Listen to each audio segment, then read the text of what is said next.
Hello and welcome to the Eleemosynary moment. My name is Aaron Spears. And I'm fucking Brad Hathcock. Welcome to the NHL playoffs episode. Okay, we're gonna do a little gambling on the NHL playoffs. We had to wait a day or so because the brackets weren't ready, but we got it now. We're ready to go. Why don't you break it down for the listeners, who I think some of which don't probably watch it, but probably could enjoy the gambling aspect anyway. Absolutely. So this all kind of became because there was one day where there was 13 NHL games on, and I posited to Aaron, let's do $5 a game. You pick six, I pick six, and then our buddy Adam will take that tiebreaker game and assign you a team. And that's your tiebreaker. Turns out he picked six right. I picked six right, and then the tiebreaker went to me. Aaron owed me $5. It was towards the end of the season, so I said, "Let's do something for the playoffs."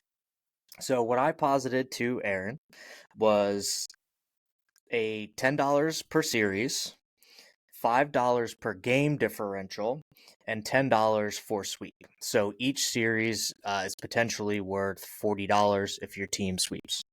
Okay. The $5 game differential, the way that works is if your team wins the series, you get the $10, and you would get an additional $10 because of the, say, 4-2 if your team wins in six, so on and so forth. So game differential.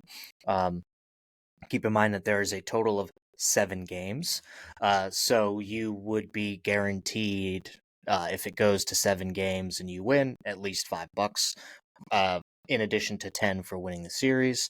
So there is potentially, for just the first round of playoffs between Aaron and I, $320 up for grabs. That's right. I mathed it out. Woo! And then I would propose to you that in the second round, we up the ante a little bit. We jump those numbers up. Because Well, there's less teams, so we got to put more at stake. this is what's going to happen. I'm going to tell you that right now I'm going to think about it. And then inevitably, at some point, the itch gets the best of me. So I posed this to Aaron a few days ago, and he was kind of middling about it, kind of like he is now, saying I'll think about it. And then I just badgered him about it until he decided to do it.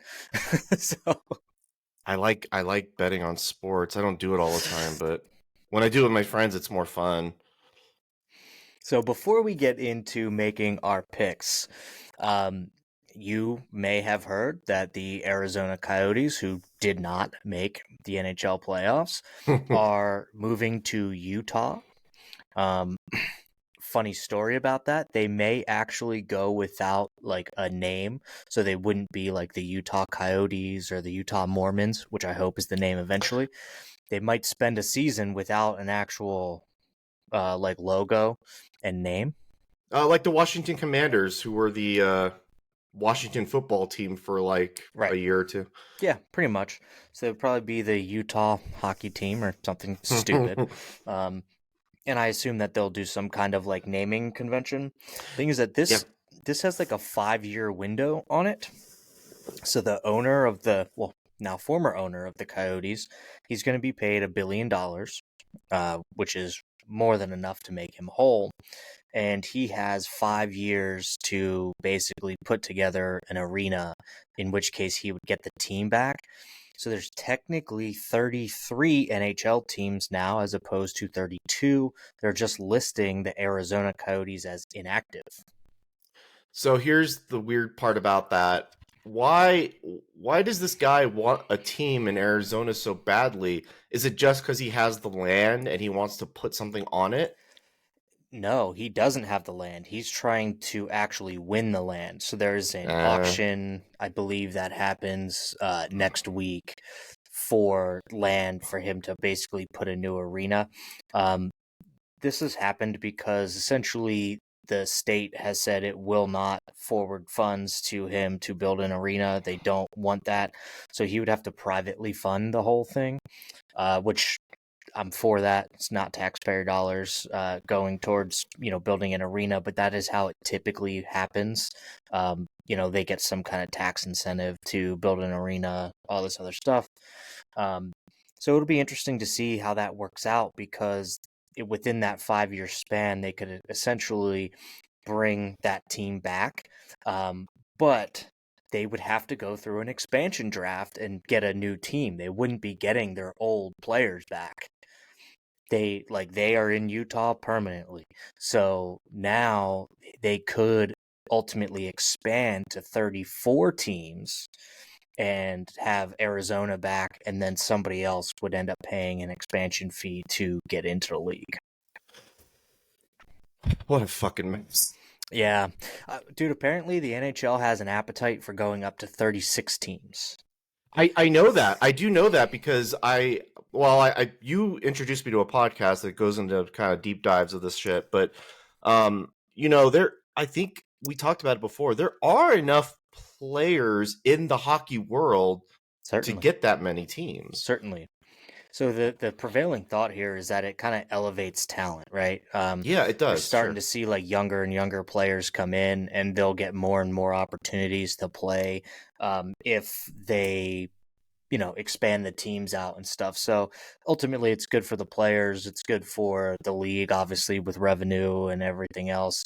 And then the way like escrow and stuff works for them, it would potentially increase salary caps and like all this other stuff, meaning players can get more money. Because the way the salary cap works on a per player basis, you can't have one singular player take up more than I think 20% of your salary cap space.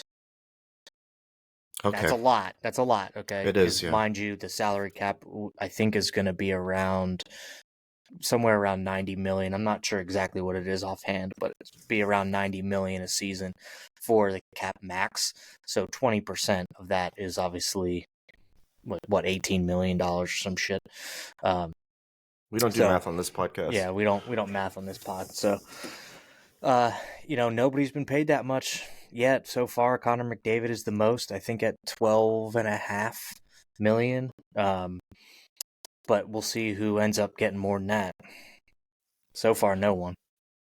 I would be very excited to see them expand that way. I don't think they could do it in the NFL as easily.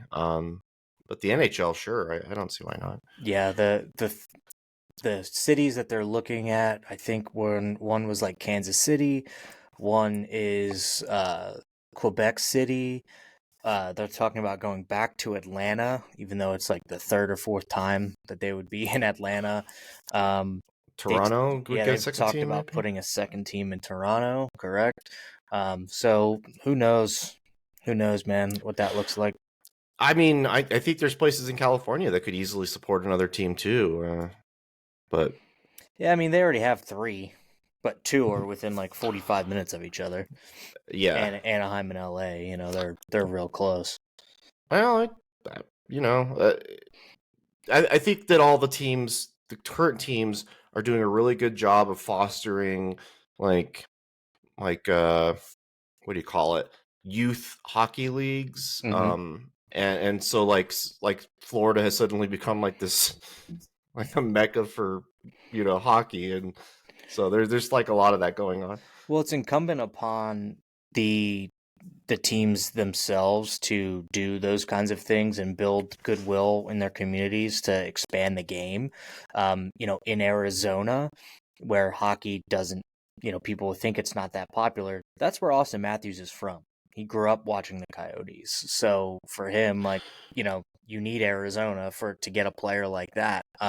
You need a team there to get a player like that. And now there's more and more players coming, from Arizona. I think there's like 3 or 4 currently in the NHL that are from there. So yeah, which for Austin Matthews was probably bittersweet when he found out that they were moving that team. Speaking of Austin Matthews, you want to get into our yeah. How do you want to do this? Do you want to do 1-1, 1-1, and then go to the other conference, or Yeah, I say let's tackle a conference and then we can go from there. So how do you want to decide who picks first? is there like a coin flip thing on the internet I could use? Let's Go see. ahead and find one. Let's Coin flip thing. coin flip generator. Yeah, just flip a coin. Heads or tails. Okay, here we go.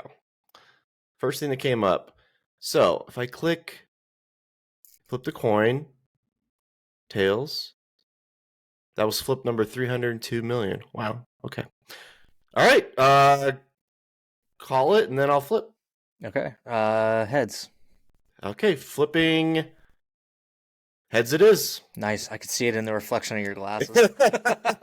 You go first. All right. Do you want to do East or West? I do like that I get to pick the conference we start with then.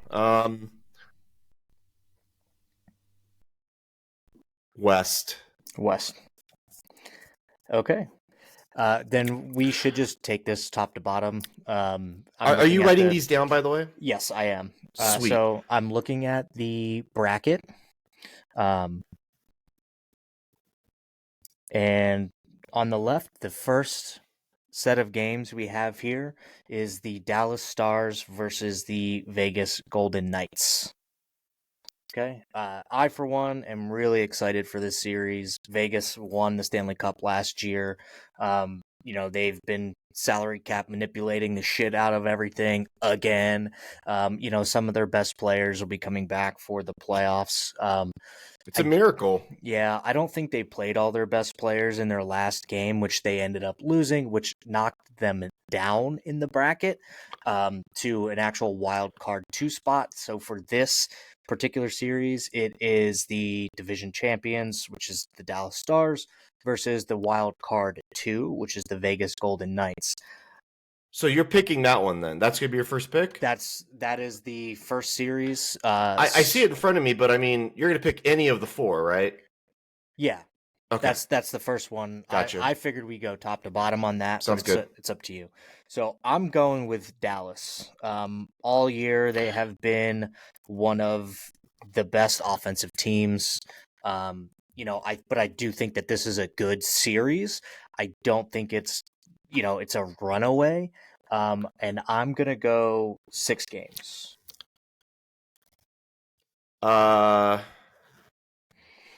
What does the 6 games predict? Are you just calling it just for funsies? I just think it'll be in 6 games. So you have Vegas. Do you think it would be? Well, here's the problem. I think Dallas is going to win the entire conference. So, I could see. But if they eke it out, because they could eke it out, Yeah, the first I could round's see really 6. really tough. Yeah, I could So see you think 6. 6 games as well? Yeah, I want to sounds keep right. track of that just for prediction purposes. That'd be interesting to know. Yeah. Yeah. Okay. All right. Well, your turn. You can so pick from. We don't have to go top to bottom. You can pick any series, just from what's left in the West. Yeah. So just by virtue of random luck here, I'm definitely going to take the Jets over the Avalanche because the Jets have been smoking fools lately, and actually the Avalanche have played very poorly at the end of the season. Correct. Now, do I think the Avalanche could kind of post a little comeback here? Maybe. I would take this one in. Oh boy, I would give this one 6 as well. I think. Okay, that's fair. Yeah, the Avs, their goaltending situation has not been super good. Their starting goaltender has really been up and down, and not very confident in himself. Now, there is word that Gabriel Landeskog, who is a top-line player for the Avalanche, could potentially come back. He missed pretty much the whole season, I think, with a torn ACL, something along those lines. And I'm not sure when he's coming back. He might have to wait a whole series before he's officially ready to come back. But it is a possibility. Connor Hellebuck from the Jets, he's going to win the Vezina Trophy. I mean, he should. He had some of the best numbers. He started, I think, 56 out of the 82 games. Oh boy. Yeah, he's just absolute good numbers. I don't think Winnipeg's offense is as good as Colorado's. I also don't think their defense is as good as Colorado's. I think that they've been covered up by Connor Hellebuck and the season he's having. Um, so I think it's a potentially good series. I'd actually say this could go 7. Okay. All right. LA, Edmonton. Mm. That's the one I'll pick out of here. Um, This one's a toss-up for me. I'm going to take LA. I'm going to take LA. I probably... Okay.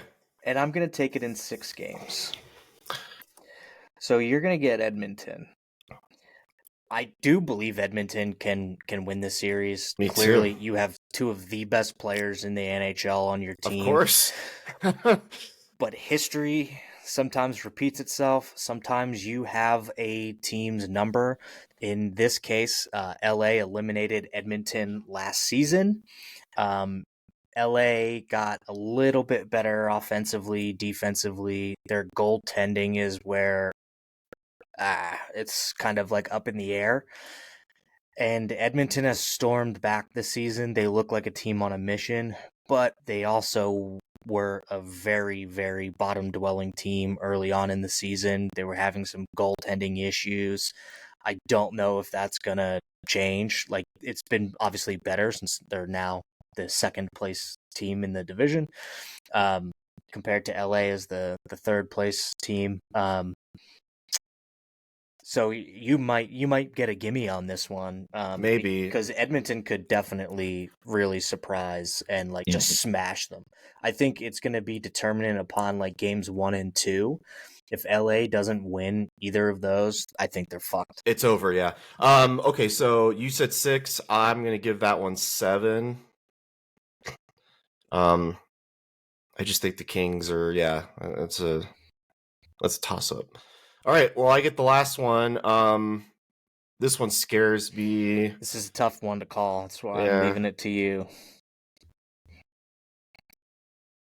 Man, I feel like I'm gonna regret this. I'm gonna go with the Canucks. I hate doing 6 and 7s over and over, but probably give this one, dude. So a lot of series tend to go 6 games or so. A lot of them tend to. I'm gonna do 7 on this one, but I don't feel good about that pick. So you get Nashville.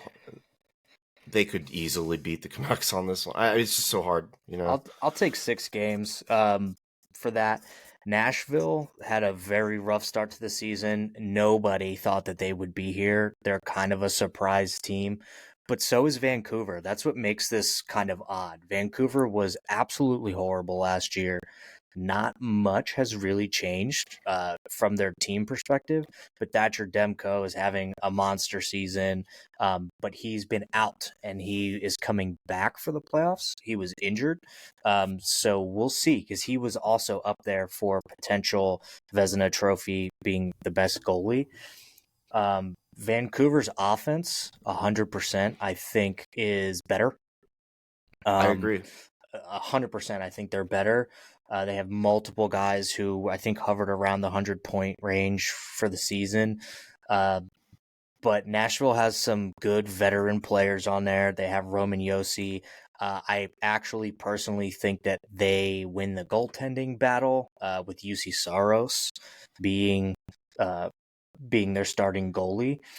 But this one's a toss-up, because Vancouver they've kind of defied all of the analytics logic for their team. They've winning despite the fact that they have, some fairly poor analytics. And who knows what happens in the playoffs, because they're also kind of a young team that hasn't been there. So we'll see. Yeah, and I think Nashville, man, I just think that's, if there's going to be like an upset, it's probably going to be that. So here's another thing that most people don't really take into account too much: the travel from Vancouver to Nashville, because Nashville's practically East Coast. Okay. Anybody that's playing Nashville has long travel days. that could Yeah, really affect the team.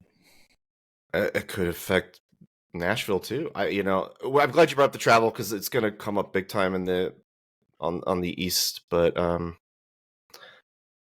let's do the East, and Yeah, this is way more fun, way more interesting. your pick, buddy. Are you gonna take the Cats? I'm going to take Florida in 5. There's a first of all, if they were flying up to Toronto, it was going to be a huge problem, I think. But because it's all Florida, we should say that the Panthers are playing the Lightning. The Panthers pretty much dominated the Lightning all season. I think they have the advantage of being off for a few days at the end of the season. They haven't played much, so they'll be kind of fresh. Verhaeghe's coming back from he was off for I think 2 weeks with injury, so he's coming back as well. Obviously Bobrovsky's going to start, but Stolarz could easily step into and play. He had I think the best statistical season of any goalie in the NHL. Maybe I think so. Yeah. I mean, it doesn't really mean much because he didn't play as many games, but no, but I believe Bobrovsky went down with injury, and Stolarz stepped in and played some really good key games for them. Stolarz played better than Bobrovsky, I think, this season. But Absolutely. I watched every game, and so that's kind of how it shook out. Former Flyers goaltending tandem. Yes. And I just the Lightning are obviously I know like Kucherov had a great season. I get that, but 120 plus points. Yeah, Braden Point is typically over a point a game. He's usually around the 100-point mark. He didn't reach that this season. Still a point a game player, but didn't reach that 100-point mark. I should also mention that Florida had the most penalty minutes of like any team in the NHL this season, and a lot of that was like they when they played the Lightning this season, they were fucking fired up, and I don't see that stopping. So no, I find this to be a very exciting it's going to be so much fun. I really do. I love Florida. I think they're one of the better teams in the league, not just because of their statistics, but they've been building this up for a long time. And everybody talks shit about their fan base. They don't really have fans. It's all, snowbirds and people who fly in and shit. And that's really kind of changed because of the Cinderella run that they had last year. And everybody was like, are they for real? And I think this year proved that 100%. They are for real. They have good analytics, good players. I mean, the depth is there for sure. The scoring depth is there. But Tampa also does have a lot of scoring depth. They have a lot of guys who can fucking put the puck in the net. They have a pretty lethal power play. They have one of the best goaltenders in the league who's just was injured for most of the season. So he's fairly rested. He came back, struggled a little bit. But he could always turn it on and just shut people down. They were also missing Mikhail Sergachev, who's one of their better defensemen. I think he's back now. I'm not too sure. But you have Steven Stamkos, you have Braden Point, you have Nikita Kucherov. I mean, you have Anthony Cirelli. You have guys there that just can play. And to your point, Florida was the most penalized team in the league. If they don't keep that under wraps, they're going to lose this series. Yes, I know. I think if Tampa wins, it's in 7. I do. They have the experience, back-to-back Stanley Cup wins not too long ago. They've been there. They know what it takes, and I think it's definitely a possibility. I really do think 5 because I think that there's just because it's the two Florida teams going at it in the first round. I just think everybody's gonna be so fired up, and those penalties are a problem. Like they were a problem even to the end of the season. They continue to get like unforced errors. It's like I'm sitting there watching, going, why are you doing We'll And they see. don't even have Radko Gudas, which they had last year, who was a big purveyor of that. Um, and he was really good for them down the stretch, but he does tend to take a lot of penalties. And they're gonna miss that physical force, I think. But they have a really good like third and fourth line who are very good at checking and getting under people's skin.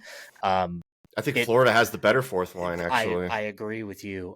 Nick Cousins is going to be a motherfucker in this series, I love watching him but play. I think if he doesn't, also a former Flyer, by the way, if he doesn't keep his shit together for this series, it's going to be the end of the Florida Panthers for this year. Um, and, Barkov and Reinhardt, Verhage, they all had like amazing seasons, and Kachuk had a great season. There's a lot there. I think you'll take this one. I truly do. I like that pick. That's probably who I would have picked had it been my choice. If the And universe, I felt like I probably should anyway. Well, it's your team, and I actually like the 5 games pick. Like I said, if Tampa wins it, I think it's going to be in Game 7. You're right. You're right. All right. My turn. Okay. I'm going to skip over the Boston Toronto series because, quite frankly, I want you to pick who you think is going to win that series. I have an idea of who's going to win that series based off of history, so I'm going to go elsewhere. I'm going to pick from the most potentially boring series out of them Oh, all. you're Uh, so mean. we're gonna go Carolina versus the Islanders. Okay, so this is good because I would have picked the Islanders as like anyway. Okay, I'm going Carolina on This one this feels one. like a trap, right? Like Carolina should easily take this. Yes, Carolina, I believe, should win this. I'm gonna say 6 games on this one. Um, the Islanders can win it. Okay, they've definitely played a lot better. They're getting Noah Dobson back, who had like I don't know, fucking 60 some assists or something like that as a defenseman, and he's really come into his own this year as being a better defenseman. They're gonna have Bo Horvat having a full season under his belt as an Islander, so we'll see what happens with him in the playoffs as well.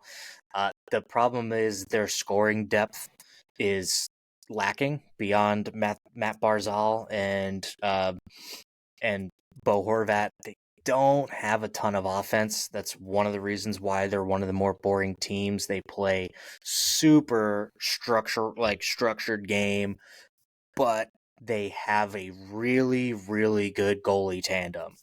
And Semyon Varlamov has been there a few years, but he's been in the playoffs. He's been there. He's done a lot. I think he's going to be good. They leaned on him a lot down the stretch, so that I believe it's Shesterkin. I think Shesterkin is their goalie. It's him or the Rangers. He either plays for Islanders or the Rangers. I can't remember off the top of my head, but um, this could be a very boring series, low scoring. I think you're right about it being boring. It's possible, but the reason I'm definitely picking Carolina in this, because I do think it's a close series, is their additions at the trade deadline have paid dividends for them so far. I don't necessarily think that they are a Stanley Cup contender, but I do think that they take this series. The big difference, I think, will be goaltending. The goaltending for Carolina has been kind of all over the place all season. They have a rookie in Kochetkov as their backup, and their starter, Freddie Anderson, was out for most of the year with blood clots, and then came back and actually played pretty well. But you just never know. They've kind of been all over the place. I mean, the odds makers out there have Carolina that the Probably team running that's away going to with win. it. Yeah. Yeah, so But I I don't think it's know. closer than that. I think it's closer than that. Smells like an upset. Okay, so we've got these two last games here. What are your I don't. games? What are your games for the Islanders? What do you think? Oh, like 7.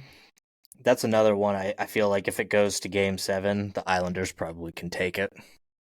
It just I stinks believe like an that. upset. Like if It there was does. going to be one upset out of these 8 games, it's going to be that one. Well, Agreed. okay.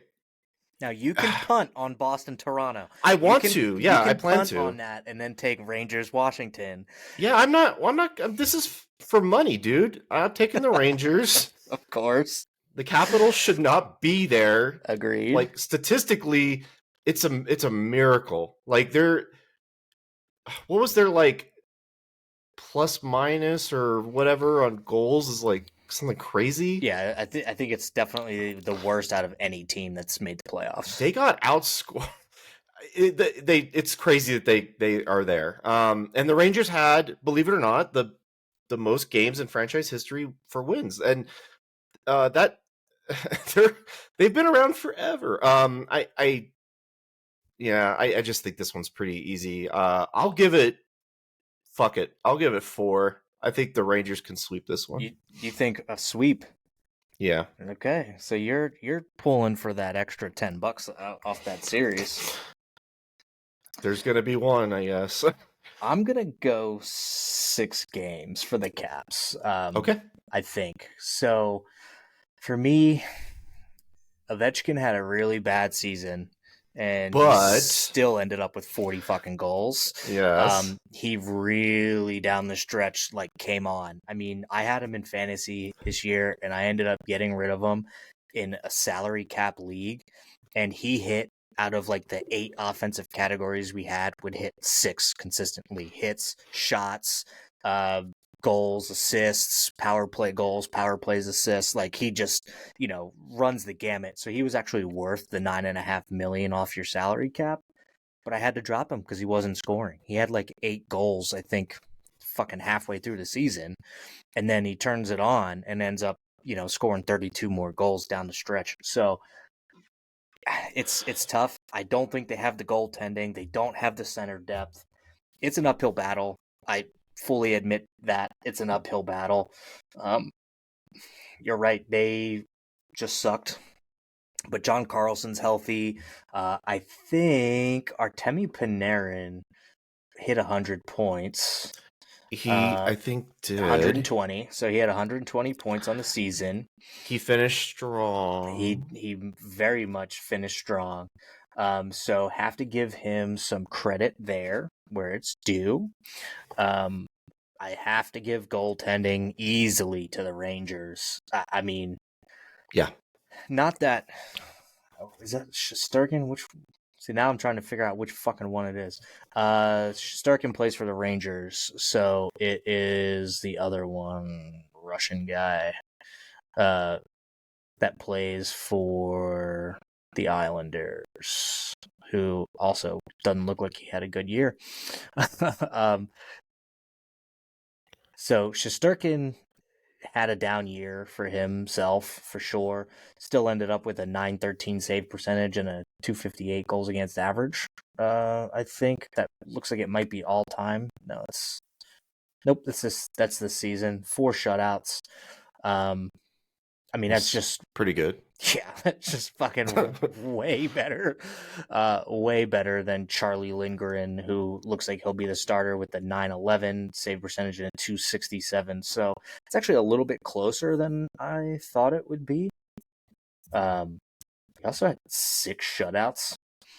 And so he's kind of coming out of nowhere. I don't think he's battle tested for the playoffs. So that's going to be a problem for them for sure. This is kind of getting into the weeds a little bit. What do you think about teams utilizing 2 goalies and not just having the one starter for everything? You mean in the playoffs? Well, I do mean in the playoffs, yeah. So it typically does not work out well. It doesn't? Okay. It does not. Now, the Flyers back in 2010, when they went to the Stanley Cup Finals, they played through multiple goaltenders.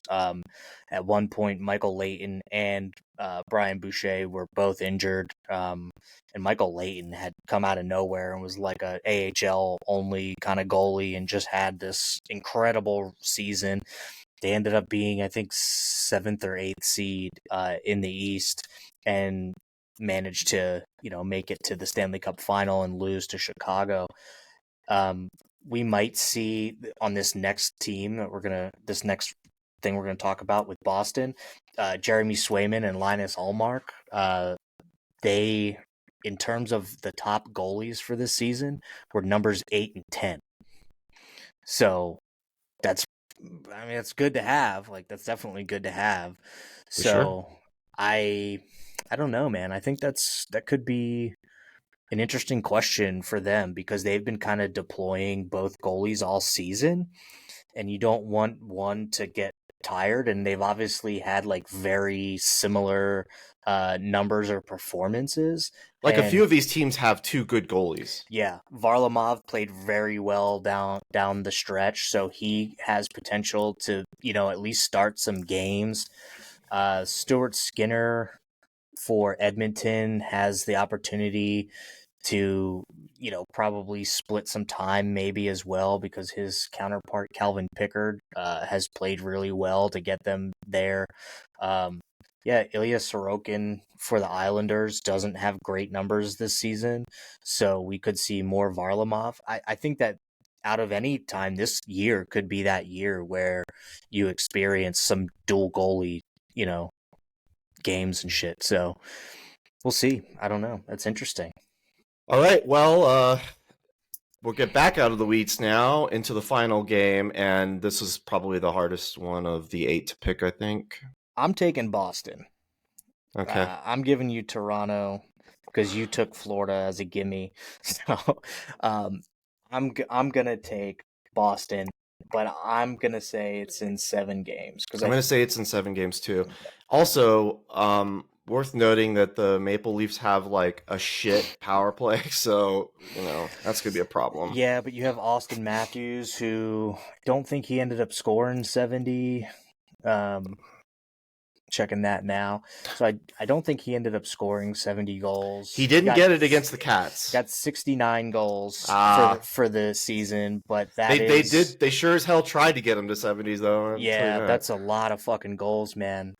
Yeah, and good for him. So while they don't have the greatest power play, they also have not really had the best goaltending. Their starting goalie, Ilya Samsonov, was in the AHL for like a few games because he was so fucking bad.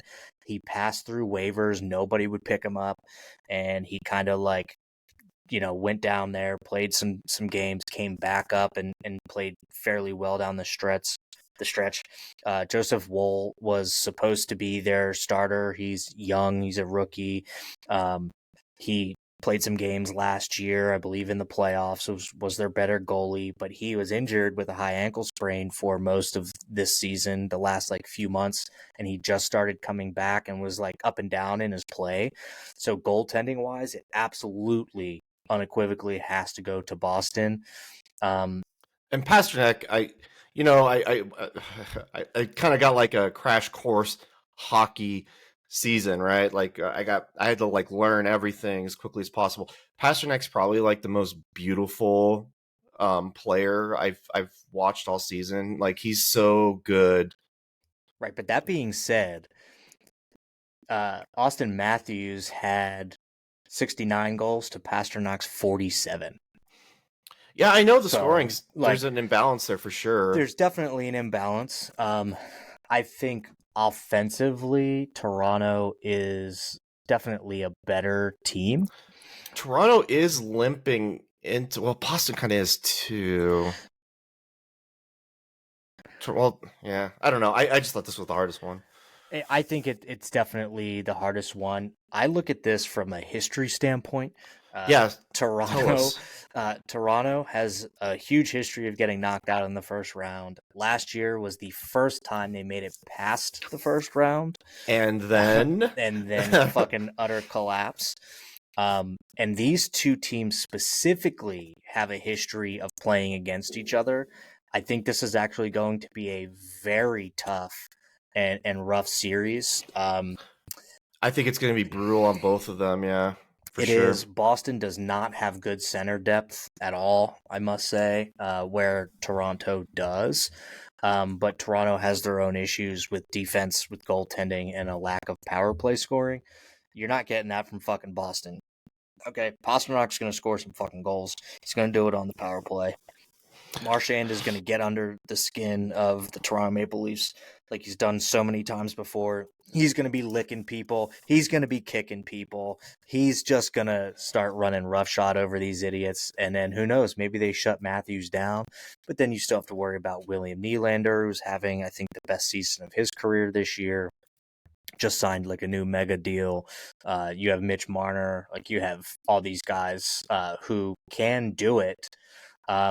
But also aren't in the top 20 in scoring. Also, this is kind of a weird nitpick. What is the Maple Leafs coach? Sheldon Leaf? Keefe? Yeah. I don't like him. I really don't. Well, that's probably because he's the coach of the Maple Leafs and nobody likes the Maple Leafs. Oh, fair enough. unless you're from Toronto, everybody fucking hates the Maple Leafs. He's such a bitch. Anyway. All right. Hey, these are good picks. I'm really excited for this playoffs. This should be really fun.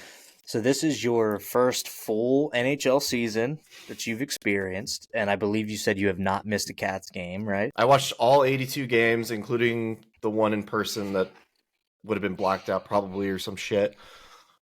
I'm so fucking jealous because in California, you get to witness all the games be over before fucking 10 o'clock at night. Yeah, I mean, there are those games that start like out here late, obviously. Like when you come up to the West Coast, it's usually like 7:30 when they start. But when it comes to the playoffs, yeah, I'm absolutely like full of riches because I'll get to watch all of these games. Or even in regular season, because if the Flyers go out west, the game starts at 10 o'clock or 10:30. Yeah. So for you, it's like 7:30, right? But games here will normally start at 7 o'clock. So for you, it's like 4 o'clock. So you get to start watching hockey like from 4 o'clock all the way until you're like ready to go to bed. And I love it's the same. Yeah, it's the same thing with the NFL, right? Like I wake up and have coffee and watch football. For me, my whole life, it's been have breakfast, have coffee, and watch a football game. There you go. And I don't have to stay up way, way, way too late. Do you want to go back through and just list all of our... Yeah. So just recap? All right. Series 1, Vegas versus Dallas. Aaron's got Vegas. Brad has Dallas. Jets, Avs. Aaron has Jets. Brad has the Avalanche. Edmonton versus LA. Aaron has Edmonton. Brad has LA. Canucks, Predators. Aaron has the Canucks. Brad has the Predators. Going to the East, Aaron took Florida over Tampa, so Brad has Tampa. Aaron has the New York Islanders. Brad has the Carolina Hurricanes. You have the Capitals. No, New York Islanders versus Carolina Hurricanes. Oh, sorry. I thought we did them differently. Next one. You're looking at the way that was listed. So then next series is Rangers versus Caps with Aaron at Rangers, Brad at Caps. And then last one, Aaron has Toronto, Brad has Boston. Let's fucking go. Let's fucking go. Now, it'll be really funny because this time there won't be like any kind of ties, right? Like it's too many games for that to happen. Somebody's going to win some kind of money that's not $5, okay? Those 13 games, that was really fun for me because you know every fucking thing about this sport and all the players and everything. And I felt like I was able to kind of like hold my own because the games that I didn't get were like still overtime games and stuff like that. So I was like, okay, maybe I kind of have a little bit here, but you picked them respectably. I'll say that. Like you didn't just gun for, oh well, this is the top team. I'm gonna take that. You didn't do that. You were trying to also pick some upsets, which probably led into obviously us each getting 6, and then I just got lucky that I was assigned the Canucks and ended up winning $5. But it's $5. Who cares? There's a lot more money on the line for this one. Yep, I'm really excited. Okay, so in the time we have left, I want to say that we're not doing a newsy episode here. There's a lot going on, but honestly, like we could just do it's all the same. Every life is like this country invades this country, and president's in jail or he's in courtroom or blah blah blah. So we thought we would do a little Civil War discussion, and for that there will be spoilers. So and he means the movie, the movie, not the Marvel one either. This is the latest A24. Alex Garland. This is the highest budget A24 has ever done for a movie, which I don't understand what they spent the money on, but let's go. You liked it and I didn't. It also appears to be the highest grossing movie that they've done so far as well. I mean, it had an opening weekend of what, like 30 mil? 25 mil, something which like that. Which is really good. It's very good. They're going to make money on it. And that's pretty cool because there wasn't a big advertising push for it. I didn't really see it, but I don't know. I see it more now. I do now, see it more now than I did prior. You and I know about these kinds of movies because we just consume media. So we knew that this movie would be coming out. For anyone who doesn't know, A24 is like the fucking studio right now for, I'm going to say, underappreciated films. Well, we're talking like avant-garde all the way to horror. I mean, they obviously they did what was the movie we liked last year, the horror one? Where you hold the hand and it does the thing. Oh, Talk to Me. Yeah. Yeah, Talk to Me. They did that. Obviously Alex Garland gets movies made with them that are like really weird. Like Men is a very weird movie. Yep. So they run the gamut. They'll do anything. But I put them up with like maybe like Neon and a couple of these other studios. So they did like Midsommar. They did Hereditary. Just the for Lighthouse context for people. Yeah, like all kinds of shit, horror, thriller type films. This, I think, was a big departure for them because it's like an action film. It's a big departure for Alex Garland as well. Yeah, like this is not something he usually does. A lot of other weird smaller scope stuff, and this one was just I think they just kind of gave him the helm on this one, and they said like, look, we want to adapt this movie or into a movie. It was a book, I believe. I didn't know correct. Yeah, I believe it was a book, maybe a series of books, and they adapted it into this movie, and I thought it was really, really good. You did not. I didn't. Yeah. I saw it 4 days before it ever came out because I'm on the AMC A list, which means I'm just a little bit better than everybody else. Woo! So I get to see movies early. Like last night, I went to see Ungentlemanly Warfare, which didn't even come out till today. So I got to see that early. But this particular movie, I thoroughly enjoyed it. I'm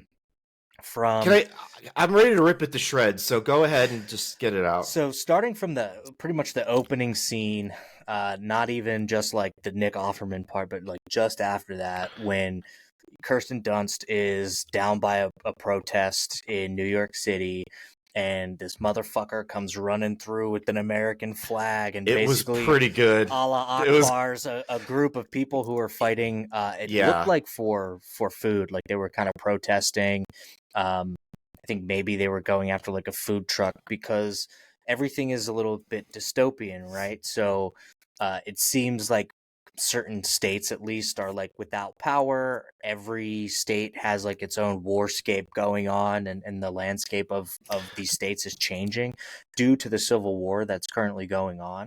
But they jump right into the middle of it. Basically, it's like 18 months after a couple of states have decided to secede and create like a Western Front or a Western Alliance. Western Forces, is what they're called. And ultimately, they plan on marching on Washington and killing the president who decided to take a third term and become authoritarian, kill journalists on site, and basically like sequester Washington, D.C. from the rest of the country.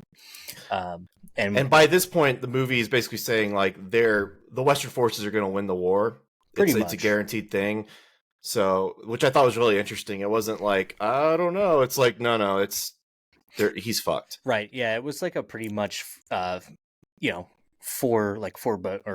however you would say that, like Foreboding. foretold that it was over for that president, and that there was no way that they could essentially win. And Kirsten Dunst is traveling down to Washington, D.C. in order to take photos of the president along with one of her compatriots who wants to interview him because he Uh-huh. hadn't taken an interview in 18 months, I think. And that's why they end up going on this road trip. So I get a lot of shit for saying Kirsten Dunst is like my favorite actress. And I just don't know why people don't like her. I think she's really great in this movie because she's just like it's nihilistic for her. Like she looks so tired and so like I've just been through everything and I think she portrayed that very well in this movie. yeah. She looks fucking tired. Yeah, she looks fucking beat up, man. And that's a complete departure. Some of the articles I've been reading about this, like that she usually breeds like femininity into like roles and like all this other stuff, Sure, and that yeah. she didn't have to do that with this role because it was just such a laboring like type of role. And I think she really portrays that very well in this movie. Yeah, she's just tired of it all. And yeah, her companion, the guy you talked about, I forget the name of his character, but he was also really good. I enjoyed him as well. I thought he was the guy from Breaking Bad for a minute, or not Breaking Bad, Better Call Saul. He almost sounds and looks exactly like the villain in that last season. Yeah, he kind of does.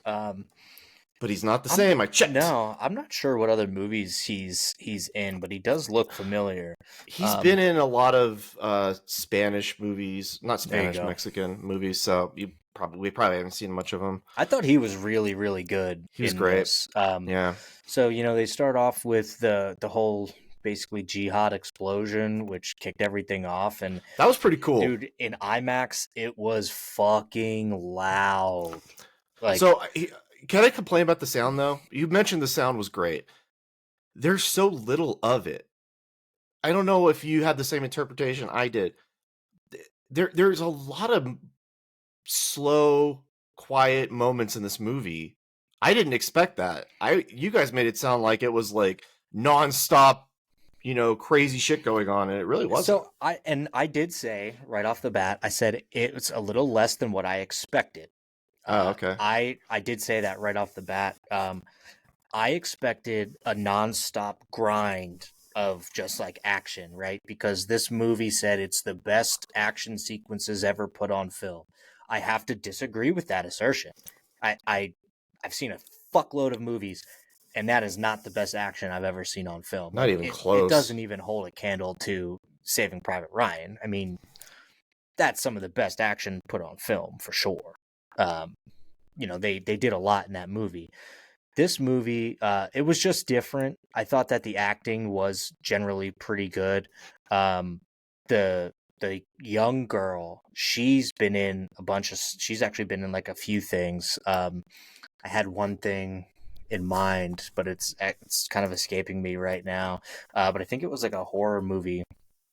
And she was good. The heavier set black guy, He's been in a lot of stuff I've seen. Yeah, he's been in a lot of stuff. He's a pretty, good character actor and stuff like that. He's in that show with Nick Offerman, actually. I forget what the show's called, but Devs. Yep, Devs. That one. Thank you. So, I mean, the movie made sense. I didn't read the book or anything, so I don't know how accurate it is to the book. Oh, this girl was in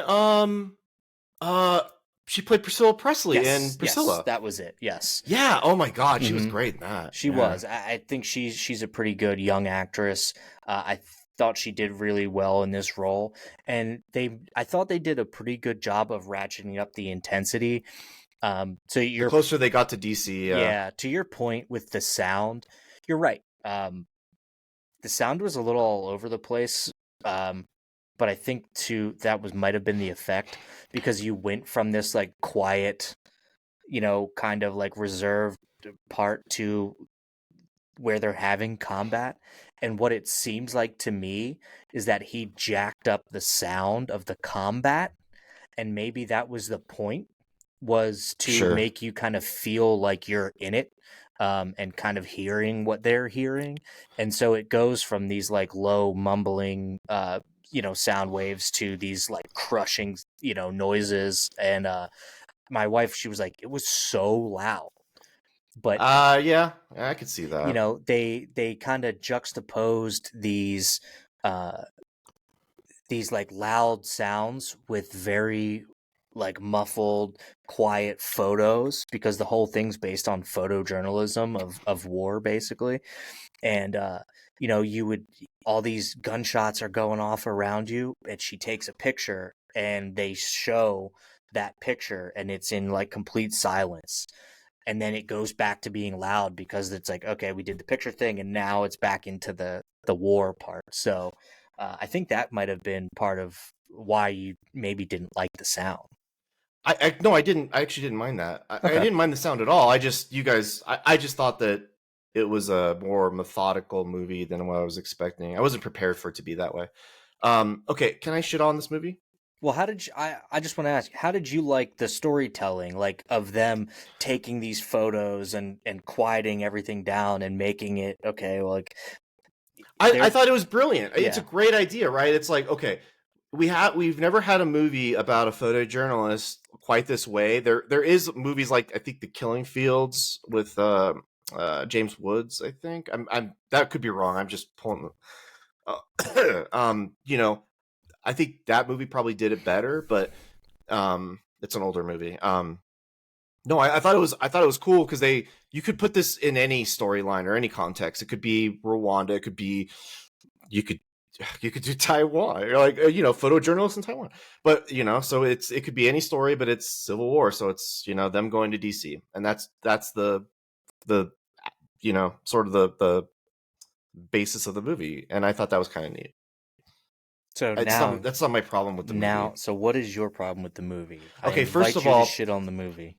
I paid $10.25 to watch a long Walking Dead episode without zombies. So That's what it why feels like to me.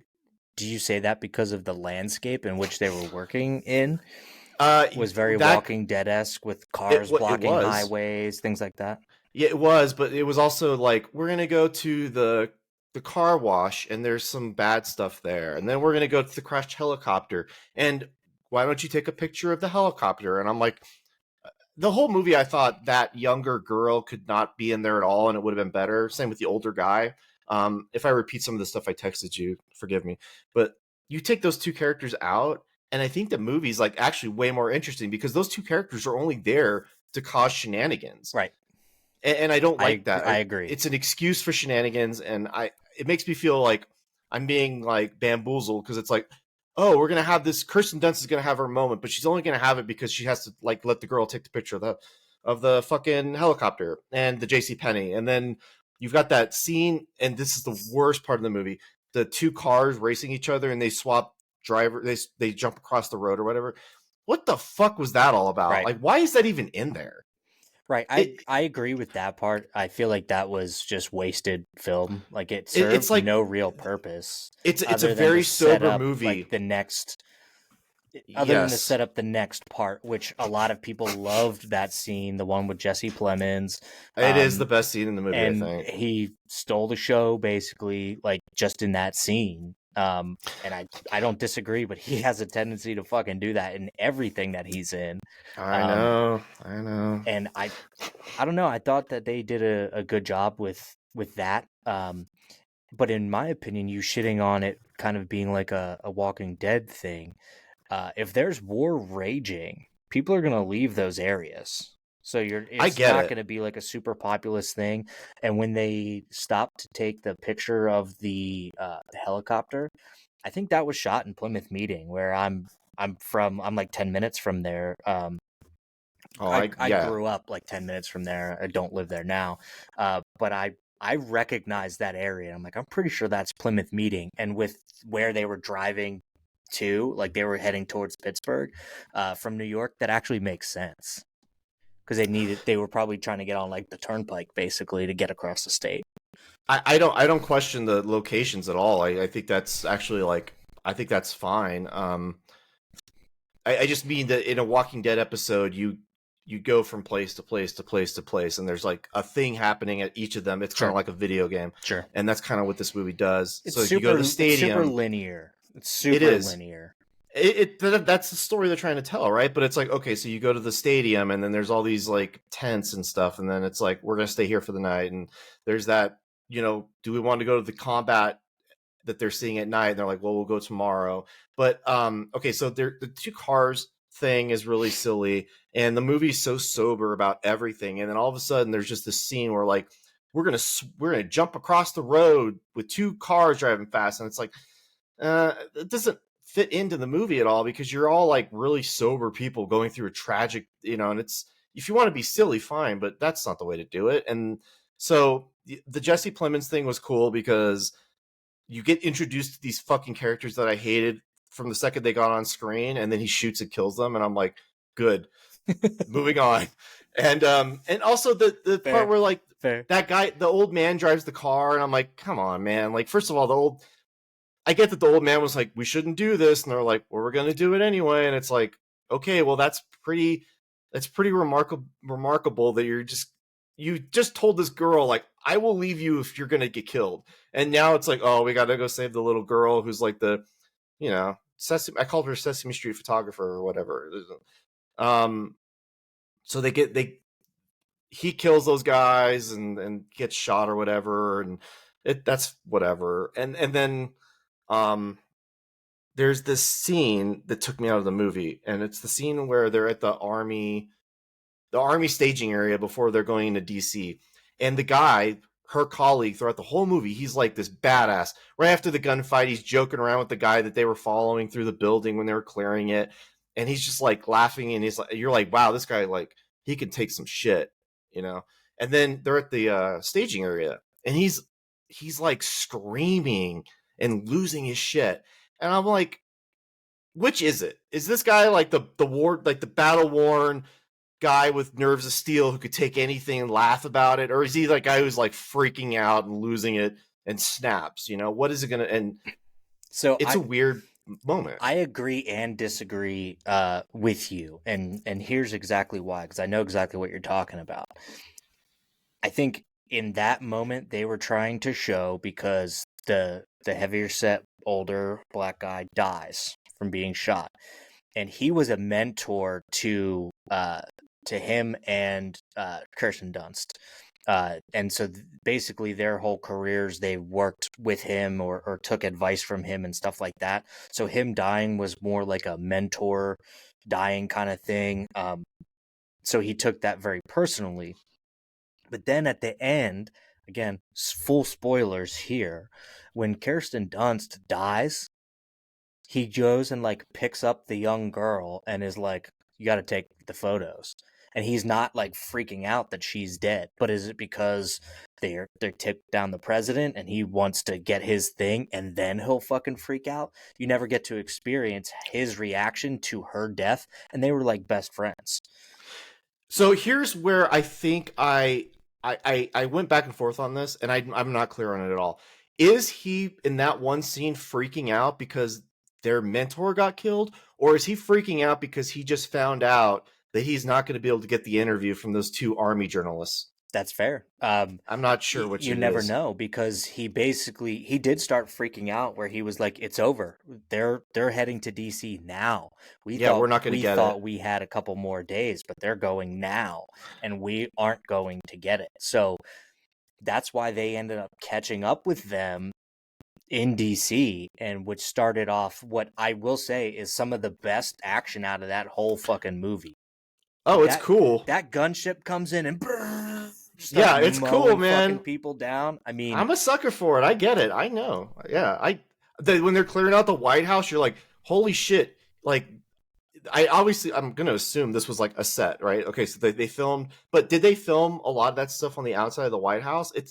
I can't tell the difference. Like, it could be completely fake or totally real. I don't know what they filmed. Like, that part was pretty cool.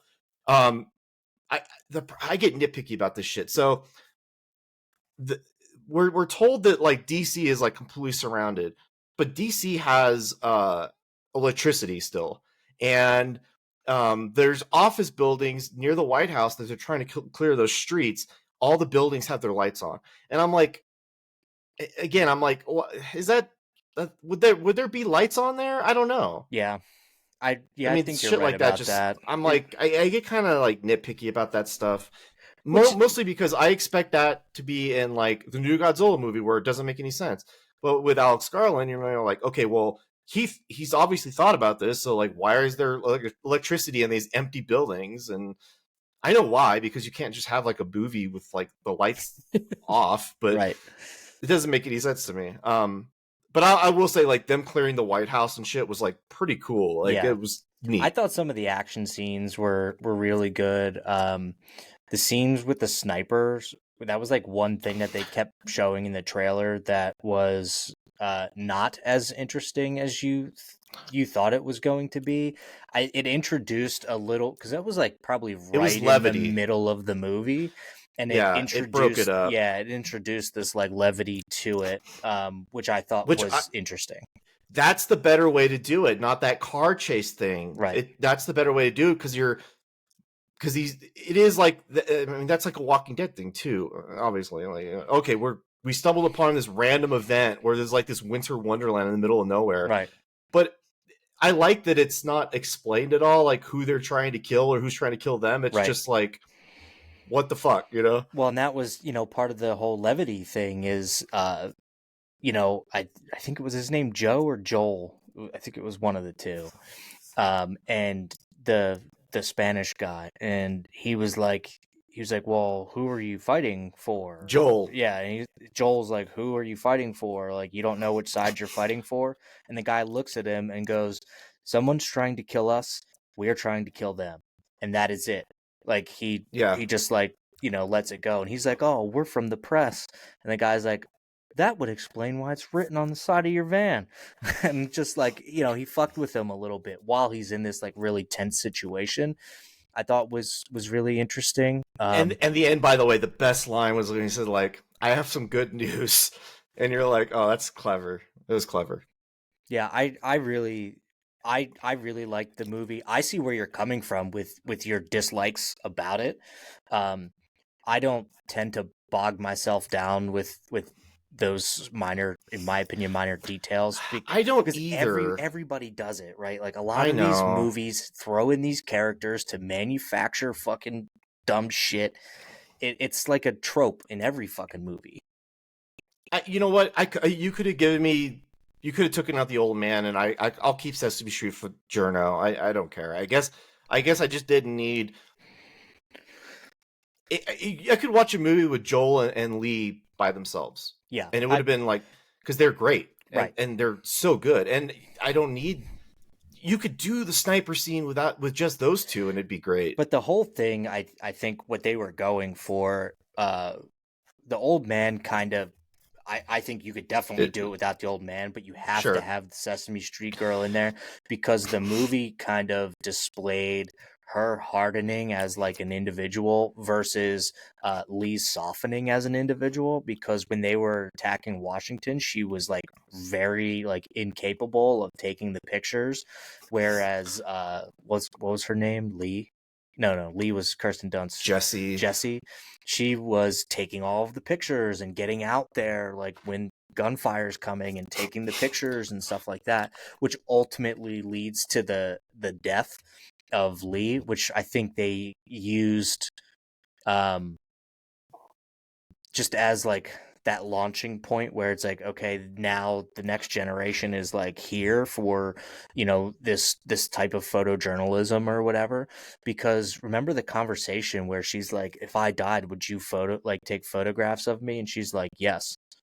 Like, or she was like, what do you think? And then at the end, when Kirsten Dunst gets shot in the back as she's falling down, it's click, click, click, like, taking a rash of photos. Well, and that girl does not. She looks back for a moment and then she just moves on. Yep. And I thought that portrayal of like a photojournalist is kind of interesting. I guess it makes them seem like they're hardened, heartless monsters. One of the things you did say was like, there's no way that these factions would like let the media embed themselves. Okay, so that's a nitpick. Yeah, but because that's not actually true. That does happen now. what I meant by that was they let like three people follow them into that building they're trying to clear, and I would have been like, okay, one of you comes with us if you're going to take pictures. The rest of y'all need to stay back because we're trying to clear this and be quiet about it. And I thought, I mean, I was waiting for the moment where they were going to snap a picture and it was going to go click, and then it was going to be like a gunfire or whatever because like they made noise, and Right. I was waiting for that to happen. It But didn't, it but was in like I thought that that part was weird too because the guys that they're following around are in like Hawaiian shirts and like it looks really weird, and then the guys they were fighting were in fatigues. yeah, So you just never know whose side is who, right, they keep it very vague about which I'm good whose with. side is the Western forces. Like, were the Western forces wearing fatigues because they were in the White House? So Yeah, were they embedded with those guys in Hawaiian shirts as like the resistance to the Western forces or what? Like you just never actually know that. And I actually appreciate that about the movie. me too, 100%. This movie could have easily, you know it because people were bitching about Yep. it. They wanted it to be Yep. about now, and Article it's after article after article were like saying shit like, well, they don't pick a side and that's a disservice. And it's like, no, go fuck yourself. They made a movie that was about a very tense situation, which has obviously all the odds of what we experience today. Um, but they wanted it to be, oh, Donald Trump. Like, that's what they fucking wanted. The media wanted to say this is what Donald Trump would do. Well, go fuck yourself. The movie was not going to take that stance. And that's very smart from a marketing perspective because you obviously want it's as many people to see your movie as possible. And if you take a side like that, you're just going to you're just going to fuck yourself. it makes the movie will age better because of it. Absolutely.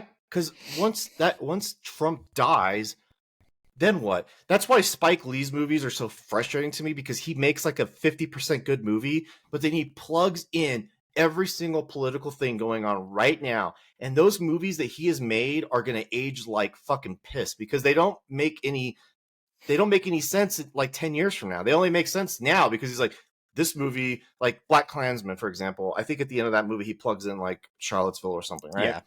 And That it's movie like was fucking congratulations. funny as shit, though. It was a good movie. But at the end, you're like, okay, congratulations, you've dated your movie now. When somebody watches this in 20 years, they're gonna know what the fuck you were trying to Yep. say because you were so up in your ass about politics. And that's why I like this movie because because it doesn't take a side, but also B, the allies are like Texas and California, right? Like it's not plot when you ask somebody who's like partisan, they'll go, well, obviously Texas would be the bad guy and California would be the good guy. Oh, And this 100%. Yeah. movie, yeah, and this movie goes like, nah, man, like what if we just had these two states and then all the shit in the middle of the country was just like, which they reference a ton and I totally buy, which is like, oh, my family's on a farm and they're not really invested in this civil war. Where I live, if there was a civil war going on in the country, it would not impact anything in my life Right. because of where I live. I'm in rural California. But like I like that the movie doesn't take sides in the way you would expect. And that's why the movie be it'll still be I didn't like it, but I could see it being good for people who did in 10 years. I don't think you disliked the movie. I think you just disliked pieces of the movie. I Well, don't the think movie you're is sitting here saying pieces. it was a bad movie, though.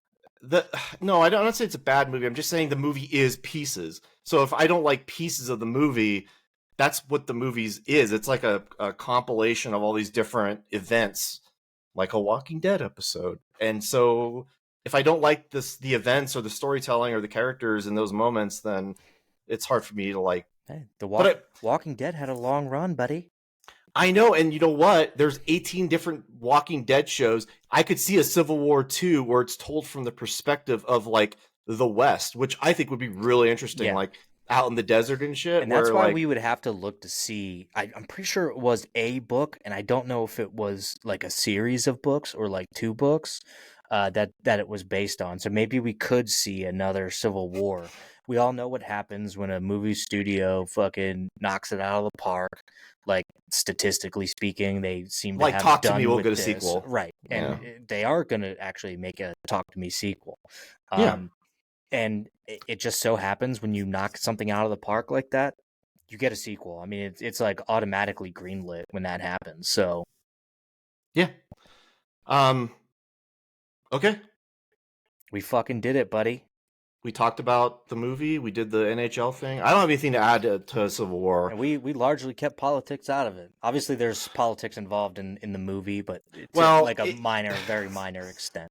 Yeah, the thing about it is the movie is not political at all, Right. and then we have to talk about it because all these assholes out there that are reviewing the movie that's their one takeaway because their brains have been rotted. And I'm not saying either side. I'm just saying like this period of time has driven us all crazy, and COVID drove us all crazy, and we cannot appreciate anything now because it has to have a message. One of the things I'll say about Civil War is apparently people are like a little pissed because they use some like AI generated images in the trailers that aren't actually in the movie.